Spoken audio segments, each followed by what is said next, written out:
Welcome to On the Edge with April Mahoney Brains. Here, this is the spot where the conversation is pointed, the guests are sharp, and the responses are never dull. Welcome home, Brains. There's only one requirement to hang out on the edge, is that you open your big brain and close your small mind. Did you bring your thinking caps? It's time to put them on, because the conversation starts now. Brains, look where you are. Look, it's coming at you. It's coming at you long and strong. Where you at, Angie? I'm over here, Brains. We are on the edge with Angi Reid. She's gonna talk to us about some essential oils. Okay, Brains, you know I love oils. But she's also going to talk to us about reflexology. She's also going to talk to us about mindset. Oh, yes. And business pivoting. Because we've all had to edit and shift. And you alive, you say you ain't. You know. And you going to tell me a story if you say that your business wasn't impacted. Because it was impacted, like my earrings. And I'm just loving her. I like her vibe, her energy. She does these amazing videos that really go deep into essential oils, their use. And people don't understand that they're medicine. You know, they're not just for smelling good and diffusing, but they actually heal the body. They're made from plant extracts. So let's welcome her to the edge. Angi Reid. Hi, baby. Hello, gorgeous. Thank you so much for having me. Yes, I wouldn't have it any other way. We've been doing this. You booked in August 2 months ago. So 3 months ago. You probably did. So thank you for wanting to be on the edge with us. I really appreciate it. You've been going through a lot, like all of us have, with COVID. You know, I'm going to bounce around in this interview a little bit. I don't like structure. Let's just let it go where it flows, honey. Absolutely. So, what has all this taught you? You know, this COVID isolation and this pandemic, what has it taught you? It's taught me that being an empath is a blessing, because this has been like an extended snow day for me. When things shut down, I don't know if people realize it, but everything has vibration. And like even at the bowling alley, the pins clanking and the loud noise at the movie theaters and the heated conversations in bars and the horns honking, all that came to a standstill. And I felt it as an empath. I felt it. And I never really have tapped into the strength of being an empath, or how that outside energy affects us as being empaths. But I felt it very strongly, and it was pleasant for me to be able to just feel all that energy calm down and just flow into it. See, and again, it taught me, it gave me an overabundance of patience. You know, I'll dial back in a minute now. You know, where I might have popped off before, I'm not popping off right now. I'm really thinking about, you know, I lost my mother during this transition, but it wasn't due to COVID.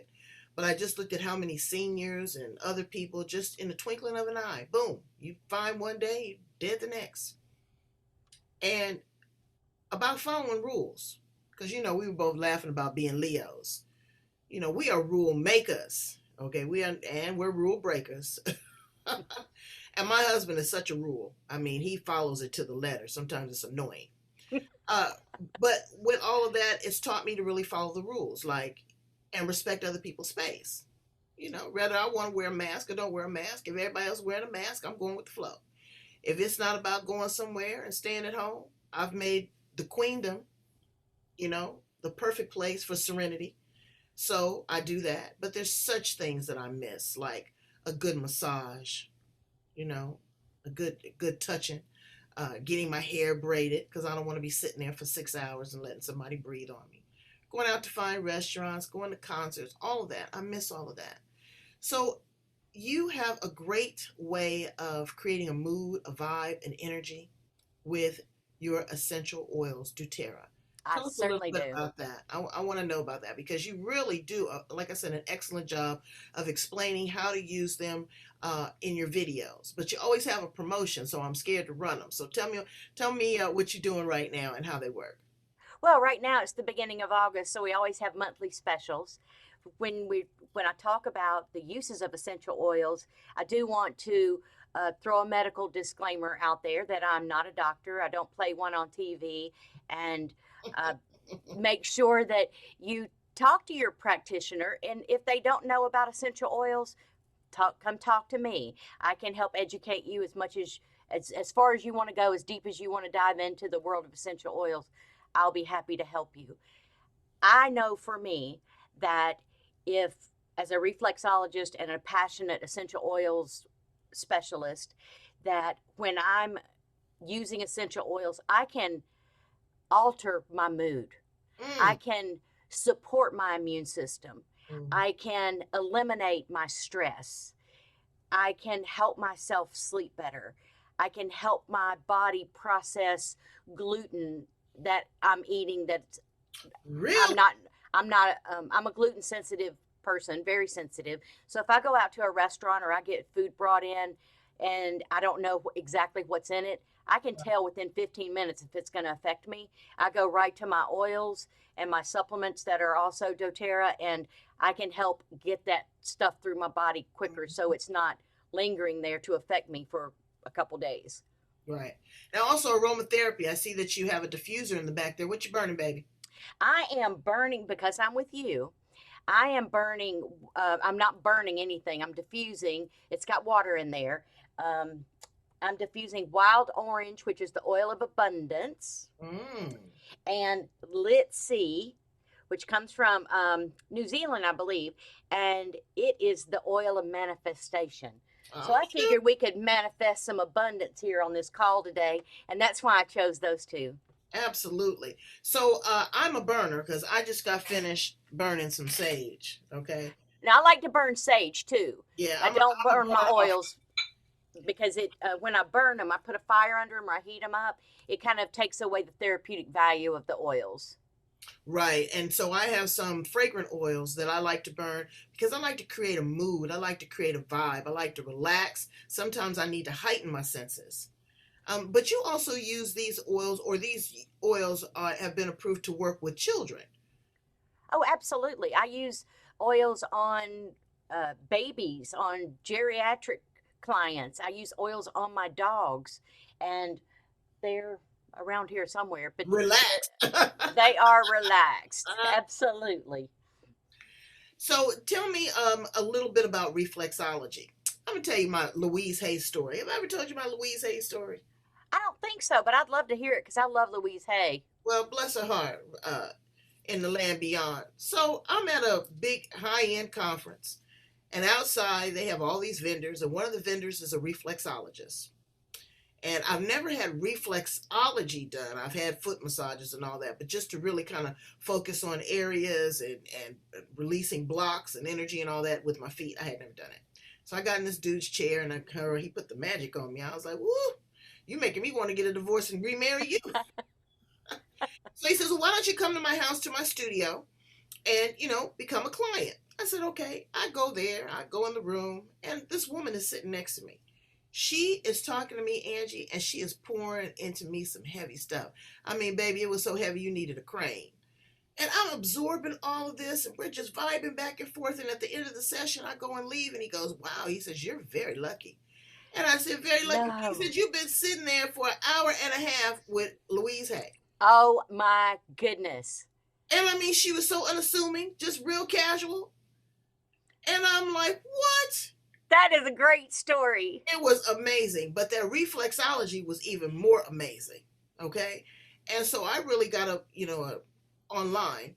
I printed out the pressure points for your feet and all that so that I can put my magic on Mr. Magnificent. So tell me how you got involved with the feet and how important that is for healing and relaxation. Oh my goodness.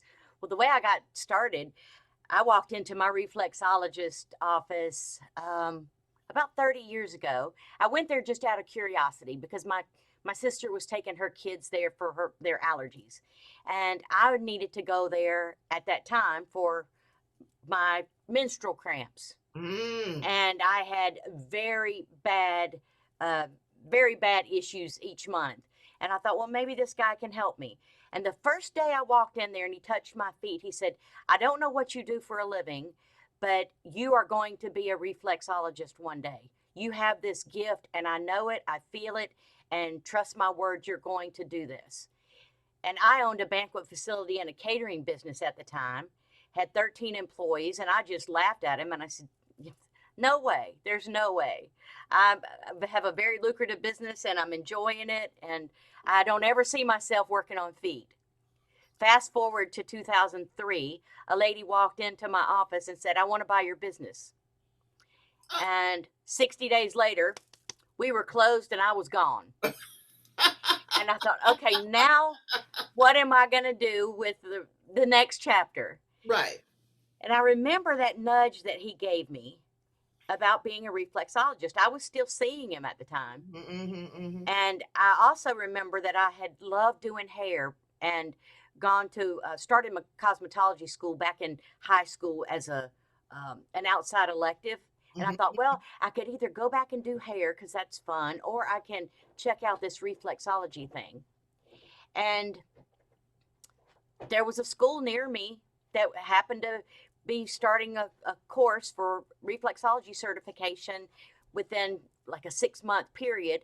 And I signed up, got my certification just to help my friends and family. I had no idea that I would be having people from all over the country come to see me, and that I would be working in 3 or 4 different locations, and that this would end up being my business.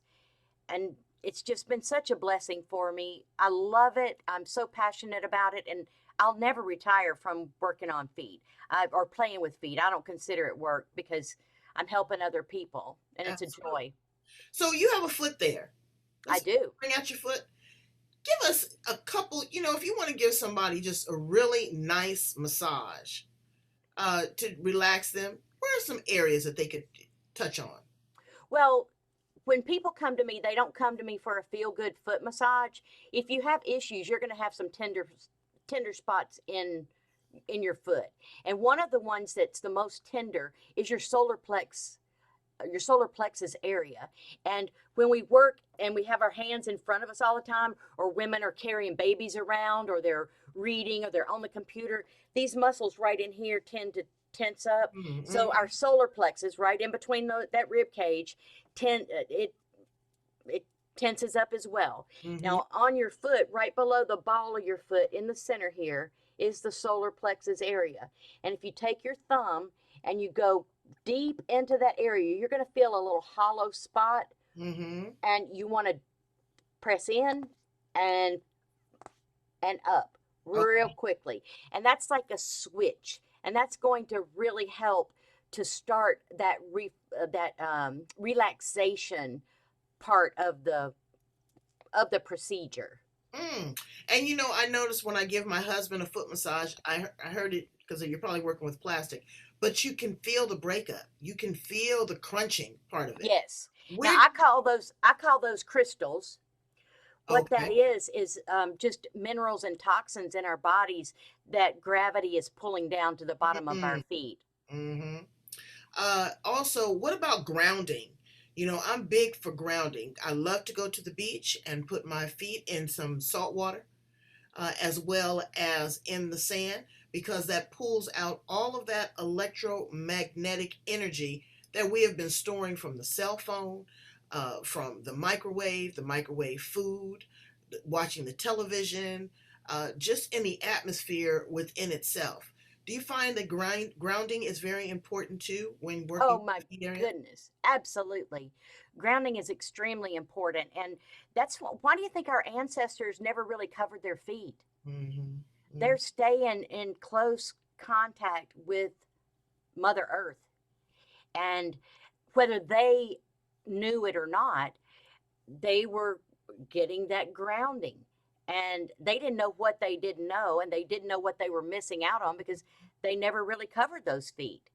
Right. There's 128,000 sweat glands in the bottom of each foot. Really? Yes. And when you can get into that sand and get into the dirt and get into the earth and you start massaging those glands in that area of your feet, you are affecting every part of your body because there is a map of your body on the Mm. bottom of your feet and It- on your hands. right, right, right, right. So tell me, where's a good erotic zone for a foot massage? Um, the whole foot is very erotic, just to let you know. But if you really want to concentrate on the organs themselves, whether it's a male or a female, you want to go on the inside of the ankle here, which is the uterus and the prostate area on Really? a man and a woman. The outside of the ankle is the ovary and the testy area. So you can, not only will it help the libido, but it will also help stimulate the sex hormones and help regulate the female hormones. That's where I apply my clary sage because that's a really good hormone balancer. I Mhm. apply it to the inside and outside of my ankles. Wow. So this is a great part-time business for someone that is looking to subsidize their income and do a little bit of editing, filtering, and pivoting themselves. Tell us about the potentials of working with, a multi-level marketing company such as doTERRA. Well, if you want to do it as a hobby, you can. If you want to pick up a few extra bucks to supplement your income and help pay for your own oils, you can. If you want to really dive head first, like I did, and build a team, you can do that. I have a group of an international group of people who I proudly say are part of Team FLŌ, and that Team FLŌ, FLO, which I have trademarked, stands for Feet Love Oils. Wow. So you've been able to be a woman in business that has been able to shift herself in many different directions. I mean, you had a successful catering business, then you went to reflexology. Now you're building, a dynamite business with essential oils. What does it take to be a winner um, outside of being a risk taker when you are looking to, shift what you're doing in the world and with regards to your income? Because it's scary. It can be scary for those who have fear. Mm. And the reason I know that is because I have lived in places of fear before. I choose not to I choose not to stay there or thrive there, and I can recognize because of the personal development things that I've done in my life, I know when it's creeping in and I know to shift those thoughts. It just, to me, the main thing it takes is belief. And I have a saying over my door, over my office door here that says, the most powerful force I have is what I say to myself and believe. Absolutely. Because it's all about that conversation. I tell people in every interview, I like talking to me because I'm smart. I like talking to you too. Thank you. And I like talking to you. Let's talk about one other thing, though. Let's talk about you as a martial artist. Oh, I didn't know we were going to go there. Well, because you can kick a butt. I, I, I, Okay. have, I have in my past. Right. Well, I'm sure you still could. You let somebody kind of grab that Gucci bag, and I can see you walloping them. What did that take? Because that takes a certain discipline, not just physical strength, but martial arts teaches you a mental discipline. And what they really teach you is not to be aggressive and combative. What did that look like in your world? Share that with my brains. Well, I started that when I was about 11 years old, and I was active in martial arts for about 20 years.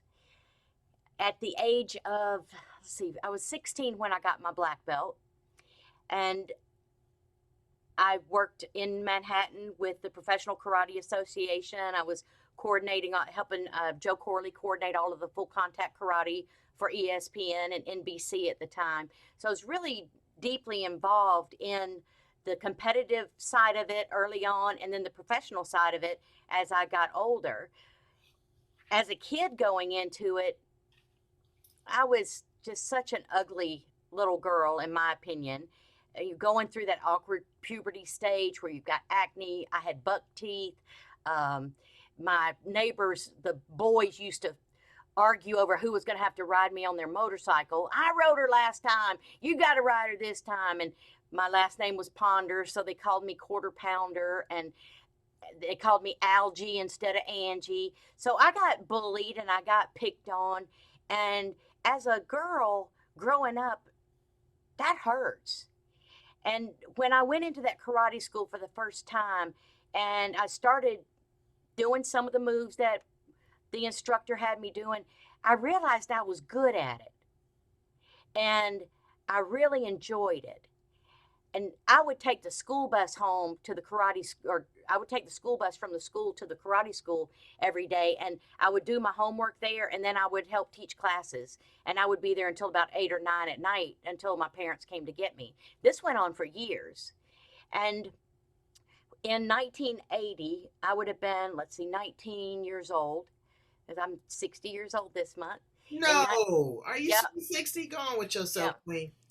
So in 1980, Black Belt Magazine, or Official Karate Magazine, voted me one of the top 10 martial artists of the decade.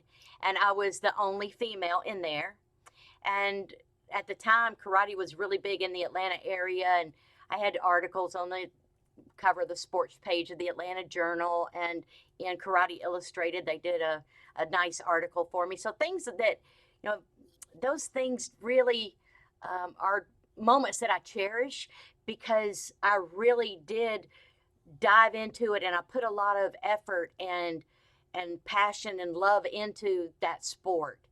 And I had a karate school for a while. Wow. See, I mean, you've been able to really do a lot of wonderful things. Brains, she can do a lot of wonderful things with you. Okay. I want you to talk to Angie. Again, we've given you a laundry list of options. Everything from a business to self-esteem to mindset to being able to shift and get a good foot massage. Okay?